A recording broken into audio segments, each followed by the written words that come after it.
The December wind carried snowflakes through the downtown streets, each one catching the glow of holiday lights strung along the storefronts. Daniel Morrison walked with his 3 daughters pressed close against him, their mittened hands tucked into his coat pockets for warmth. The girls were bundled in winter coats, Lucy in burgundy, Emma in pink, and little Sophie in cream, their blonde hair escaping from beneath their knit hats. Daniel was 42 years old, with dark hair that showed just a touch of gray at the temples and the kind of steady presence that came from carrying responsibility alone. He'd been a single father for 3 years now, since his wife Rachel had passed suddenly from an aneurysm. Some days still felt impossible, but he'd learned to take life one moment at a time, finding joy in his daughter's laughter and strength in their need for him. Lucy was 9, thoughtful and protective of her younger sisters. Emma was 7, with endless energy and curiosity. Sophie, at 5, was still learning to navigate the world with the innocent wonder that made even grocery shopping an adventure. Together, they'd built a life from the pieces left behind. Not perfect, but filled with love. They'd come downtown to look at the holiday window displays, a tradition Rachel had started when Lucy was just a baby. Daniel had kept it going, understanding that some rituals were too important to let fade.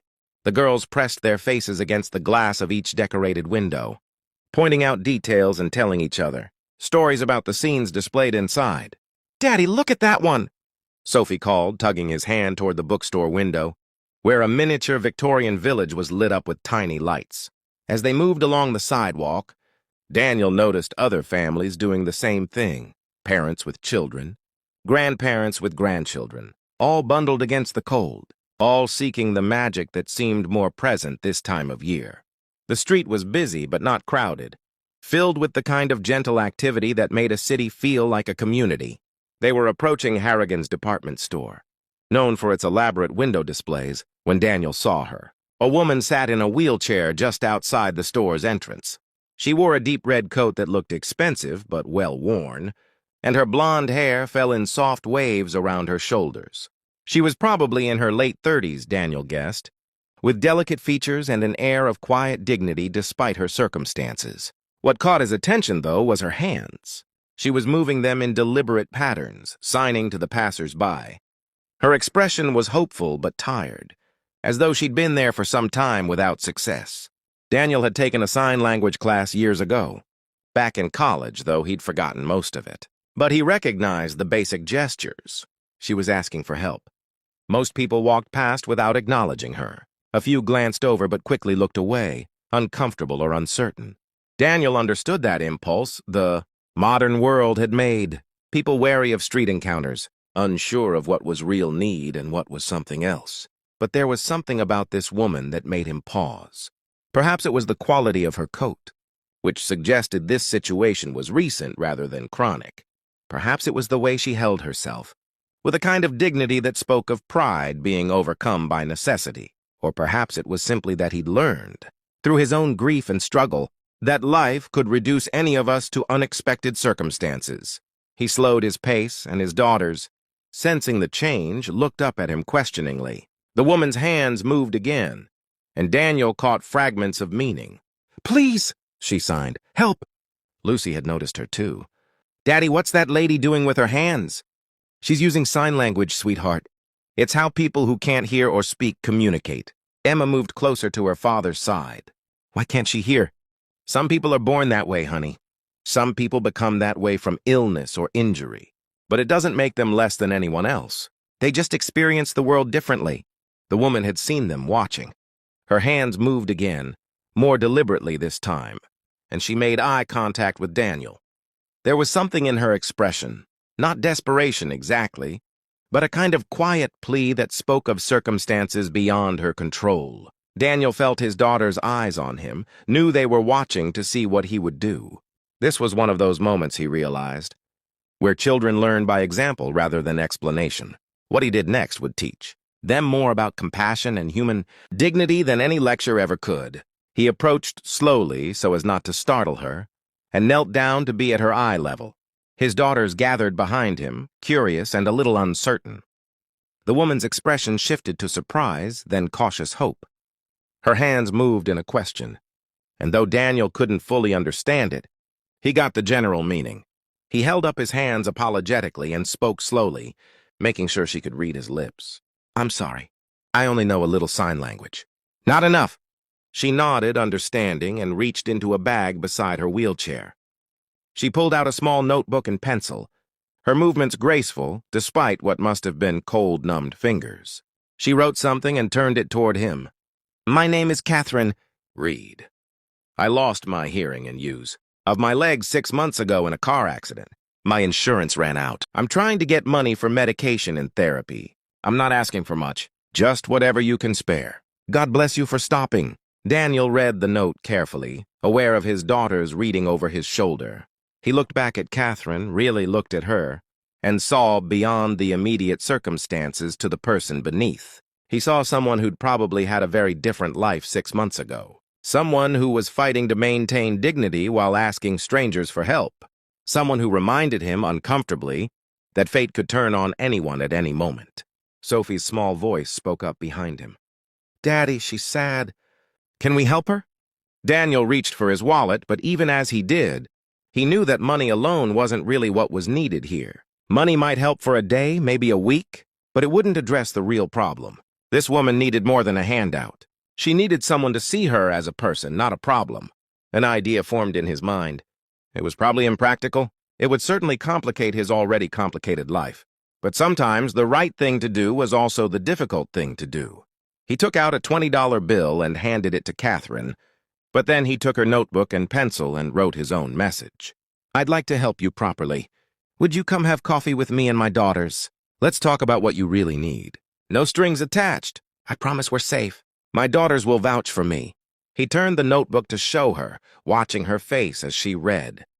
He saw surprise, then suspicion, then a flicker of something that might have been hope tempered by experience. She looked at his daughters, who stood watching with wide, curious eyes.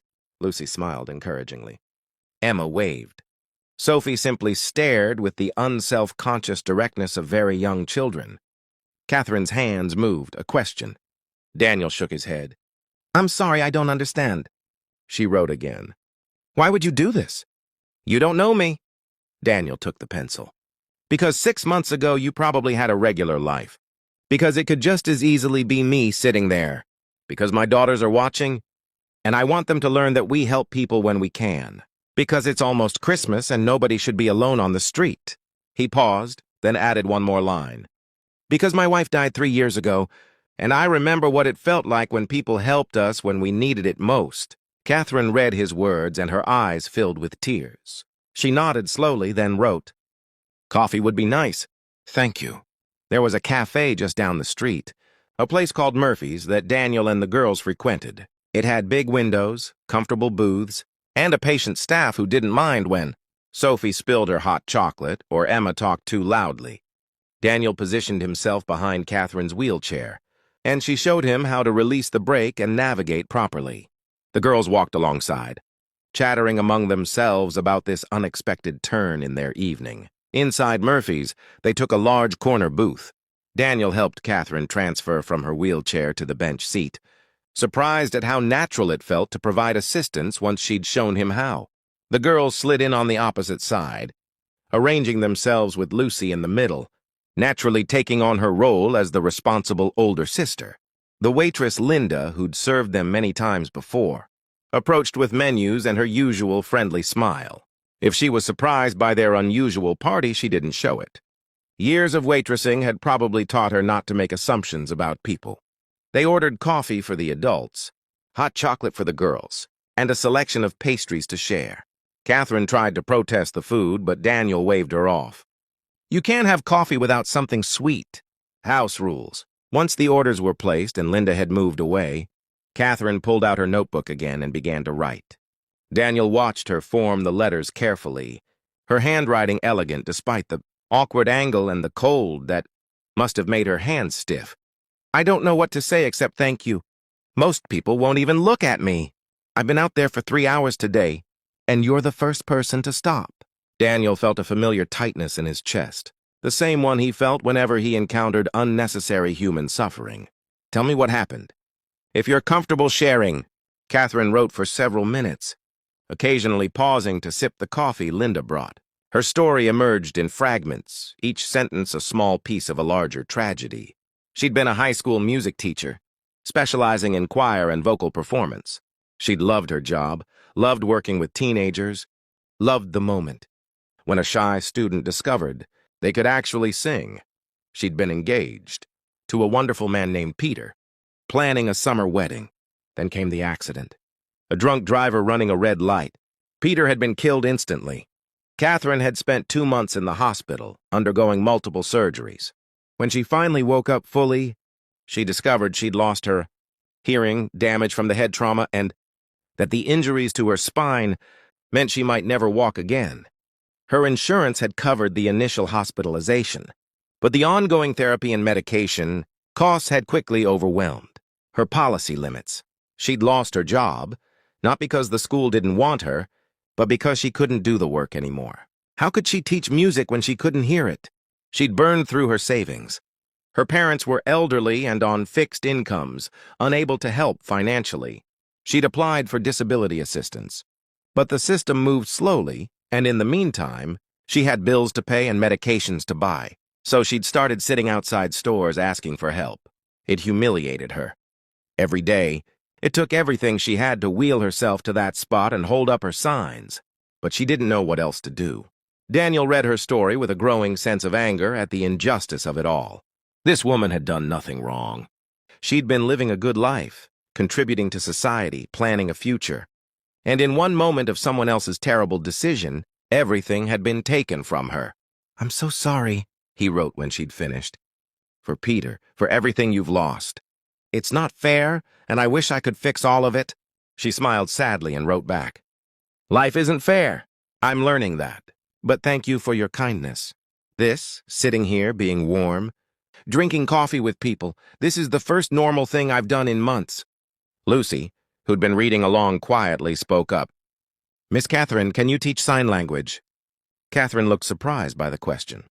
She nodded and wrote, "Yes, I've been learning it myself. Why?" Lucy looked at her father, then back at Catherine. "Because maybe you could teach people. You can't hear music anymore, but you could teach people to communicate. That seems important too." Daniel felt a rush of pride in his daughter. Out of the mouths of babes, as the saying went. It was such a simple, obvious idea, and yet Catherine's face suggested it hadn't occurred to her. Emma leaned forward. "Our school doesn't have anyone who knows sign language. I heard the principal saying she wished we did. Because there's a kid in 2nd grade who's deaf, and nobody can really talk to him except the special aid." An idea was forming in Daniel's mind, pieces clicking together like a puzzle. He wrote quickly, "Would you be interested in teaching sign language? Maybe privately, maybe in schools? There's definitely a need for it." Catherine stared at the words for a long moment. Then she wrote, "I never thought. I've been so focused on what I lost, I didn't think about what I could still do. Do you really think anyone would want to learn from me?" "Absolutely," Daniel wrote. "And I'll be your first students. Me and my daughters. We should know sign language. You never know when you'll meet someone who needs it." Over the next hour, over coffee and hot chocolate and gradually warming hearts, they sketched out a plan. Daniel would talk to his daughter's school about bringing Catherine in to teach sign language as an after-school class. He'd help her set up a small business offering private lessons. He knew people, parents from the school, colleagues from his work as an architect, friends from the neighborhood. He could spread the word, but more immediately, he offered something simpler. "My firm is starting a renovation on a community center. It's a 6-month project. They need someone to coordinate communication between the contractors, the community board, and our office. Mostly administrative work, scheduling, taking notes, organizing information. It doesn't require hearing. Just attention to detail and good communication skills. Would you be interested?" Catherine's hands shook as she wrote, "Are you offering me a job?" "I'm offering you the opportunity to interview for one. There's a difference, but yes. If you're qualified and interested, I think you'd be good at it. The pay isn't amazing, but it's steady, and it comes with benefits, including health insurance." She put down her pencil and covered her face with her hands. Her shoulders shook, and Daniel realized she was crying. His daughters looked alarmed, but he gestured for them to stay seated. and simply reached across the table to put a gentle hand on Catherine's arm. After a moment, she lowered her hands and wrote through tears. "I don't understand why you're doing this. You don't know me. I could be anyone." Daniel took the pencil one more time. "You're not anyone. You're someone who had a life, lost it through no fault of your own, and is trying to rebuild. You're someone who's maintaining dignity in an undignified situation. You're someone who 6 months ago probably helped her students without thinking twice about it. Now it's your turn to be helped. Let people help you, Catherine. Let me help you." The interview happened 2 days later at Daniel's firm. Catherine arrived early, dressed professionally despite the difficulty of maneuvering her wheelchair through the snowy streets. Daniel had arranged for accessible transportation, making sure she didn't have to struggle alone. His boss, Martin Chen, was a practical man who cared more about competence than circumstances. He interviewed Catherine thoroughly, asking about her organizational skills, her attention to detail, her ability to work with diverse groups of people. He seemed satisfied with her responses, communicated through her written notes and Daniel's translation. "When can you start?" Martin asked at the end. Catherine wrote, her hand trembling slightly. "Immediately, if you need me. Monday good for you? 9 o'clock?" She nodded, and when she looked at Daniel, he saw something he hadn't seen in their first meeting. Hope. Real, genuine hope that perhaps life could still hold possibilities. The weeks that followed were an adjustment for everyone. Catherine had to learn the rhythms of the office, figure out how to navigate her new responsibilities without hearing. But she proved to be exceptionally organized and detail-oriented, qualities that made her invaluable to the project. She communicated through email, through written notes, and increasingly through sign language, as Daniel and several other staff members began learning it. The girls started taking sign language lessons from Catherine on Saturday mornings. Daniel would drop them off at the small apartment the firm had helped. Catherine secure, accessible, affordable, close to public transportation. He'd return a few hours later to find his daughters chattering with their hands. Excited by this new form of communication, Lucy took to it naturally, her thoughtful mind enjoying the puzzle of a new language. Emma approached it with enthusiasm, if not always accuracy. Sophie, at 5, learned the way young children do, through imitation and play, without self-consciousness or fear of mistakes. Daniel learned too, more slowly but with determination. He wanted to be able to communicate directly with Catherine, not through notes and lip reading. He wanted his daughters to see that learning never stops, that adults can still grow and change. As winter deepened into the heart of December, Catherine became a regular part of their lives. She joined them for pizza dinners at their modest house in the suburbs. She came to Lucy's school concert and Sophie's preschool holiday pageant.